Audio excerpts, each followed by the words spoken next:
ملګرو اصلاحي ویډیو هم ډېرې درته جوړې کړلې او نن مې یو ډېر مزهداره ګیم دله راوړی دی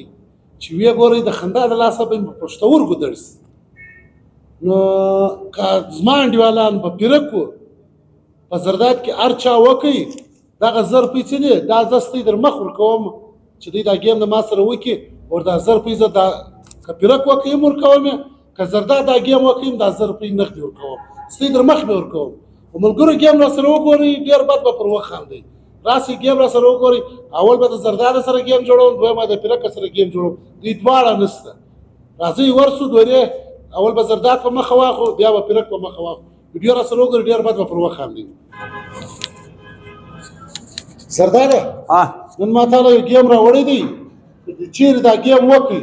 هغه 1000 روپۍ څه دي دا 1000 روپۍ به زه تا ته انعام درکوم ښه هغه څنګه ګیم دي ته ما ته 1000 روپۍ راکړې اوس ته وکړه زه 1000 روپۍ درکوم کوم نه کېده ستا د خولې پورته یا اول به 1000 روپۍ راکړې بیا زه ګیم کوم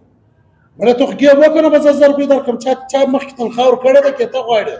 زه په تا بروسه نه وینم تا څو واره زه خطا ایستلی یم دغه طرف بھائی وم بروسه وکړه یار دا مینوال ګرده راته ګوري کوم نه کېدل ستا د خولې پورته کوم یار که دې په ما نه ده بروسه به د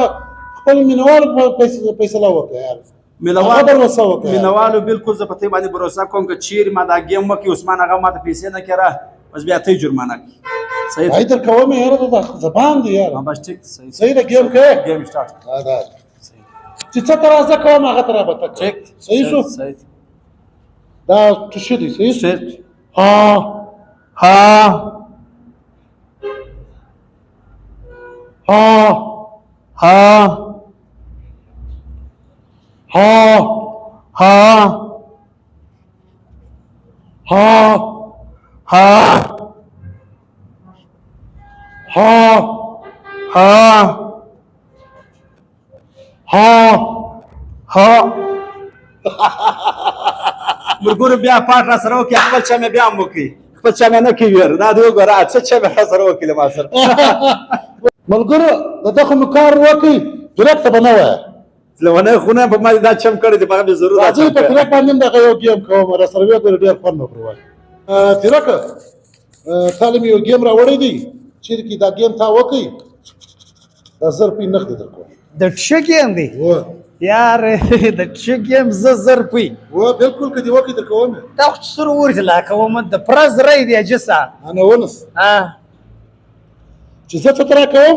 هغه ته رابه کوې صحیح شو صحیح اوس ما ته ګوره واره ها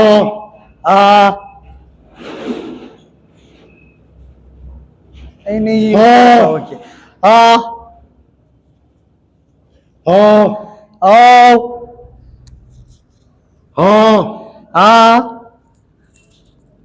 څنګه ګیم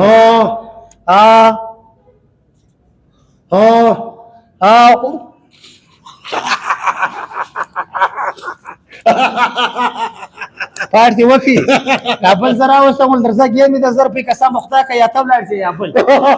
بل قسم خدا کا زه خبره په درځه دی ماشاءالله پات شوړې ول زرای دی او چیش د اخره په ما د ټشو ولا وک زرای غواړي